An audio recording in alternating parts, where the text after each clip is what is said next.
Good day, everyone, and welcome to your G312 class, Religion, Religious Experiences, and Spirituality. Today, we are going to discuss the one of the pioneering religions of the world, not only in Asia, but in the world. And this is the religion of Buddhism. In Buddhism belief, they have this what we call um, chant, no, Buddhism's chant, which says Namo Tassa Bhagavato Sama Sambuddhassa. I pay homage to the Blessed One, the Worthy One, and the fully enlightened One. We remember that the foundation of Buddhism religion is simply because they wanted to be enlightened. And let's see later on how did this religion progress in history. But before anything else, the learning objectives for this topic or discussion, you are going to somehow discover the significant doctrines and concepts in Buddhism. You will be able to explain as well the differences between Mahayana and Theravada Buddhism in terms of doctrine and practice. Discuss the major issues and conflicts faced by the practitioners of Mahayana and Theravada Buddhism, and of course, apply the teachings of Buddhism to your own lives on or in our day-to-day life. Remember that religion Buddhism. I know that you were able to discover or learn. You were able to learn this already, the Buddhism. But to remind us once again, this is one of the world major religions and originated in India. Its followers are spread throughout various countries in Asia, including Thailand, Japan, China. According to the World Religion Database, there are approximately 515.7 million Buddhists around the world as of 2015. We know that this religion took the principles of the song were the first propagated by Buddha or the founder of the religion of Buddhism. Buddha was the the man in the person of Siddhartha Gautama. It is a religion that centered on ending suffering through renouncing material desires in attaining enlightenment. Means this religion tells us about or taught us about um, renouncing our all material desires so that we can attain enlightenment. And because, of course, people want to end sufferings.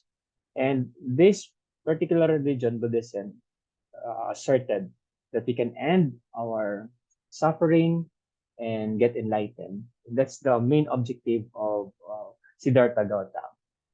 Of course, Siddhartha Gautama, who would become the Buddha, it is believed that he was born between 6th and 4th centuries BCE in Lumbini, a town in South or Nepal near the border of India. It is also known that he was born a Hindu, and Hinduism greatly influenced his teachings and the Buddhist doctrine. That's why Hinduism and Buddhism have this similarities in terms of their basic doctrines.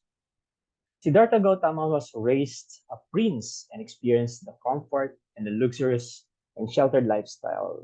It means the family of Siddhartha Gautama was rich. However, upon venturing outside in sheltered palace, he encountered first sights which changed the way he saw the world. And the first three were old age. He saw old age, sickness, and death. These are realities outside his palace. And the fourth was a monk in meditation and who inspired Gautama to renounce actually the material world. He has a lot in life.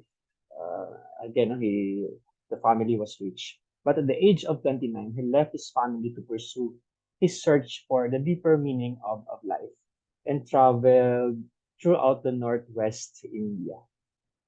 By this, I would like to present the basic doctrines of Buddhism, which of course Siddhartha Gautama started, and his main objective really is to reach the perfection, which we call right now enlightenment.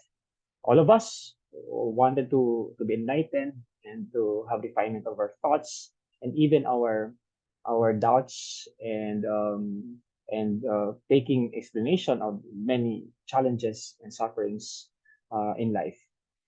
And Buddha means perfection.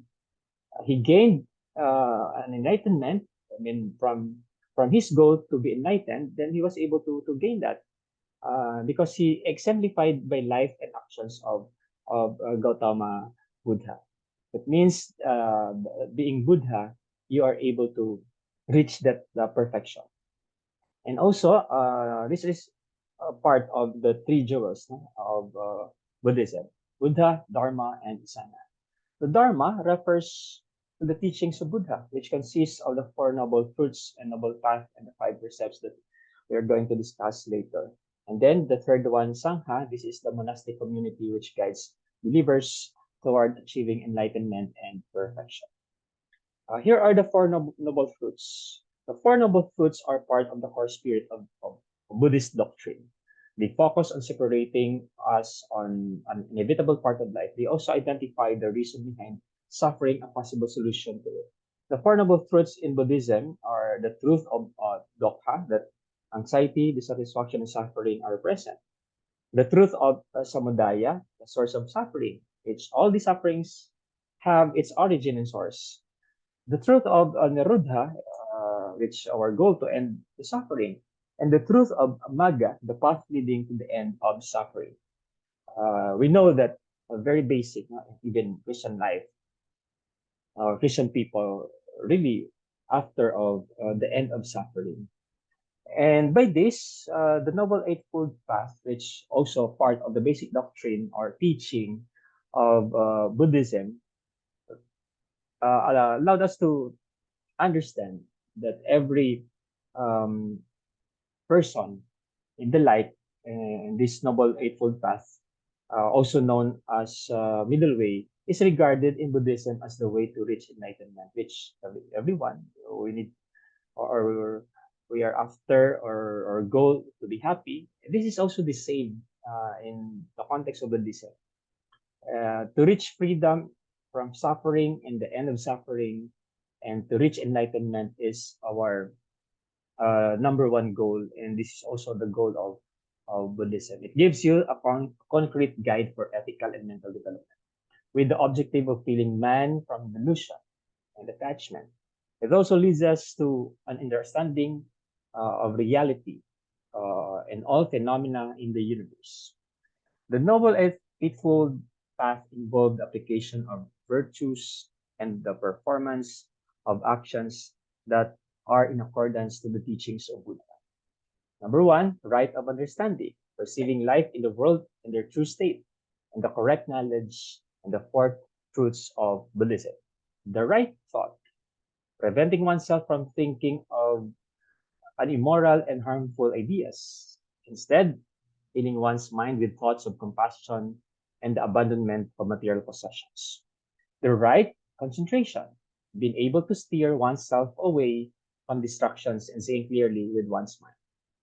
The right of mindfulness, being aware of the different aspects of one's existence, including the physical body, thoughts, and emotions. Right of speech, or right speech, practicing honesty and kindness in one's words, and abstaining from gossip or being marites and meaningless talk. Right action, refraining from killing, stealing, and sexual misconduct, and instead practicing compassion and contentment and chastity. Right of livelihood, friend, renouncing ways of earning income which can put the lives of others in danger. So much greediness, including the slaughter of animals, the use of firearms, and slave trade. Right effort, preventing the possible emergence of moral thoughts, abandoning immoral thoughts which have already surfaced, creating positive thoughts. Right effort, and making sure that these positive thoughts are sustained and shared to other people.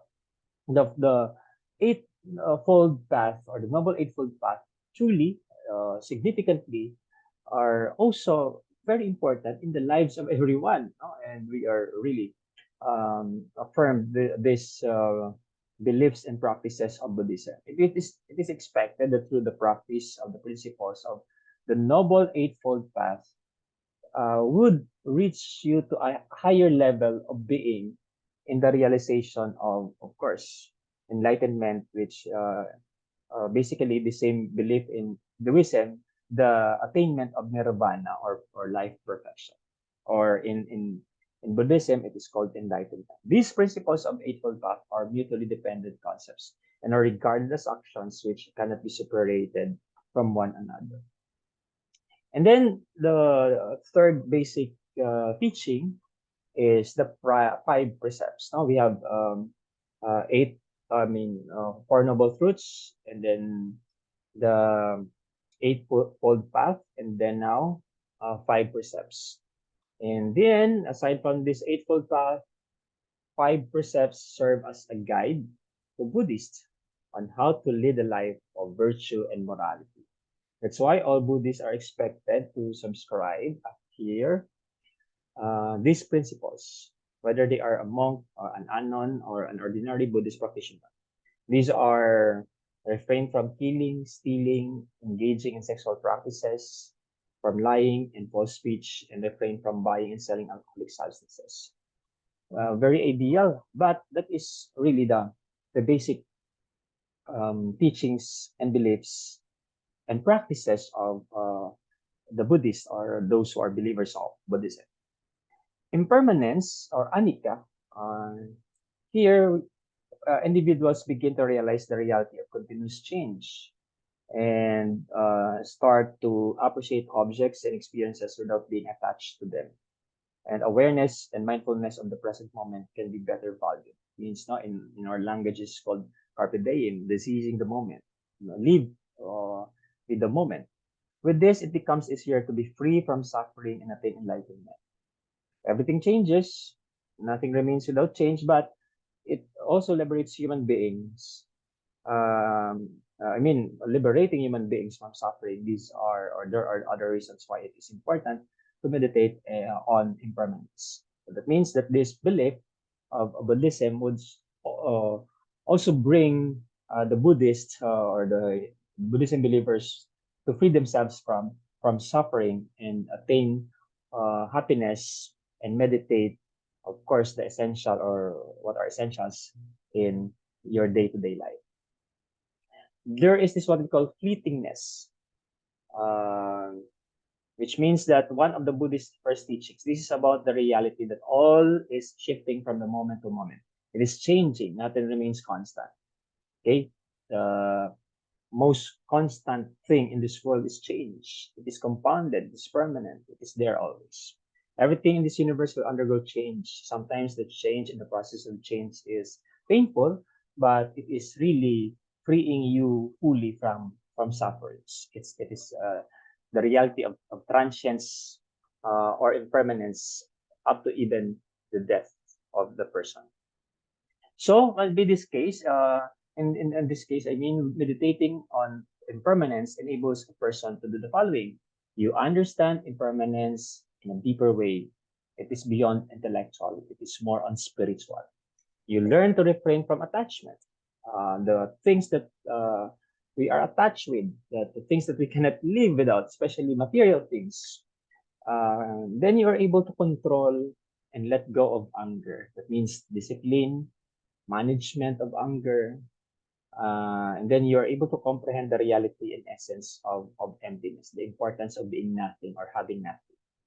Okay, and that is very important to reflect, dear students, that in our nothingness, in our emptiness, we are able to open ourselves, open hand, that this emptiness will be filled in, and this fill-in moment will somehow bring us to enlightenment on the part of the Buddhism, and then we people might somehow relate this idea that our openness to the blessing and graces of God will also fill in our life and achieve our genuine happiness that we are after, we are looking for in this life, the genuine happiness.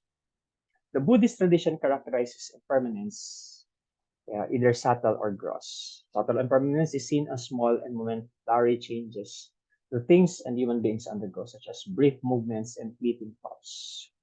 It can also be gross because it encompasses changes that can easily notice due to their magnitude. This is seen in aging and living beings.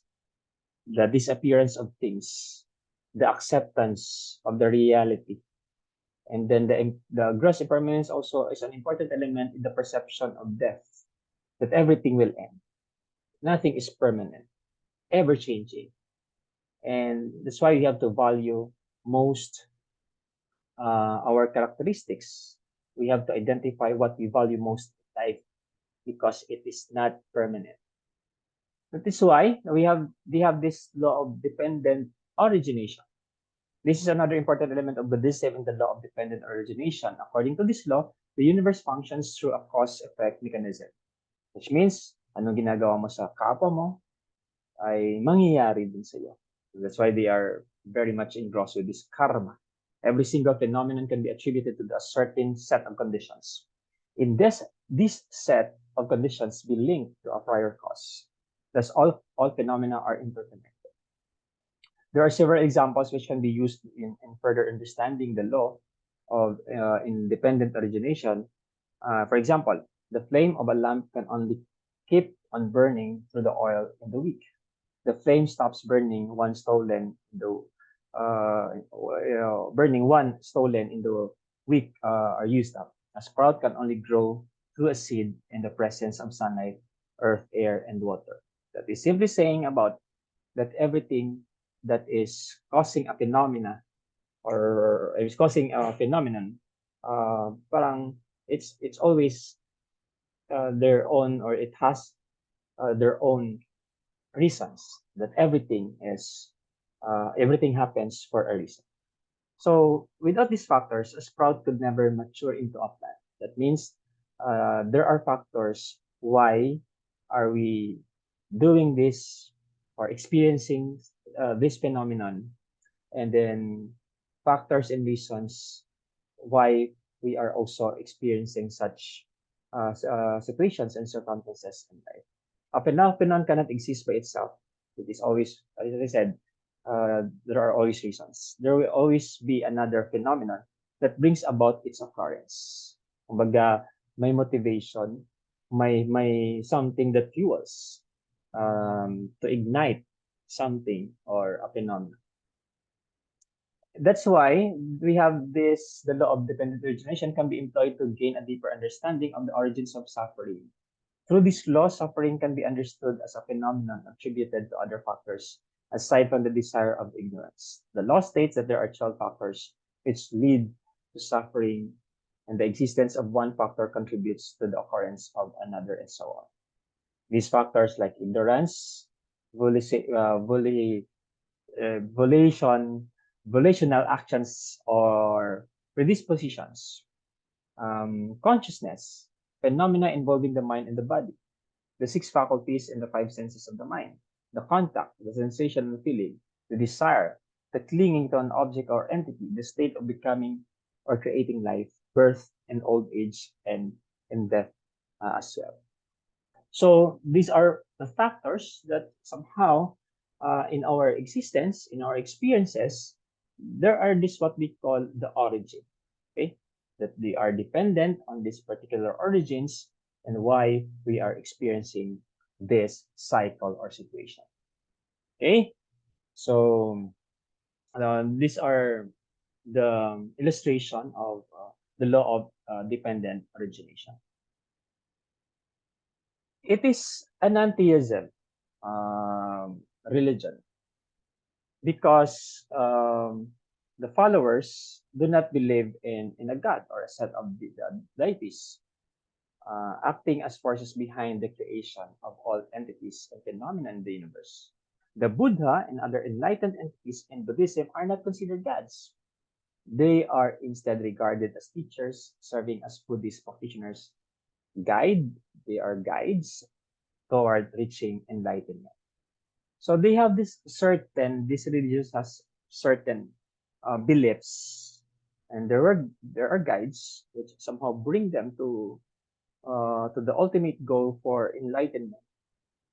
Buddha was just an ultimate guide, no? On this particular concept, on this particular explanation. He's not a god. He never claimed to be a god. He never claimed to be a son of God. He never claimed to be a messenger of God. He was a man who achieved nirvana, and he wanted to extend and allow people also to experience this. And that's why they taught people on how and facilitate people, taught people on how to achieve perfection or nirvana or happiness. That means it needs human efforts. That's why by this Buddhism or the like Buddha created or founded a monastic life because they can only reach nirvana according to their belief and enlightenment if you live your life into a monastic life speaks about your capacity to reflect and capacity to discern. The Buddhist life centers on the Sangha, the concept of which originated from the Pali or Sanskrit word community. They have this community, monastic life, monastery, the monks. It refers to the community of all Buddhists in general. It's used specifically for the monastic community, composed of the monks, or the bhikkhus and the nuns, or the bhikkhunis. Buddhist monastic life is the best means to achieve enlightenment, as the Sangha provides the most suitable environment meditation. They have this holy symbol, footprints of Buddha, and the wheel or the weight with 8 spokes, also known as Dharmakakra. The footprints of the Buddha are considered to be the closest representation of him. That he walked his life, lived his palace, and the footprints do not really feature of other elements of the Buddhist physical body, but still, no, these footprints are highly venerated as it is believed that Buddha himself imprinted them. Okay, they related, they are connected to the source of their facilitator or the ultimate guide, like Buddha or Siddhartha Gautama, who taught them, no, to also experience enlightenment and nirvana. And then there is this also the Dharma Kakra or Dharma wheel, is regarded by Buddhists as a symbol of numerous beliefs and elements of Buddhism. Its 8 spokes are said to be a representation of the Noble Eightfold path. You can see this um, fold, shall we say, 8 spokes pointing. This represents the Noble Eightfold Path. And lastly, the 3 parts of the wheel, namely the hub, the rim, and the spokes, are regarded as symbols of some of the values taught in Buddhism.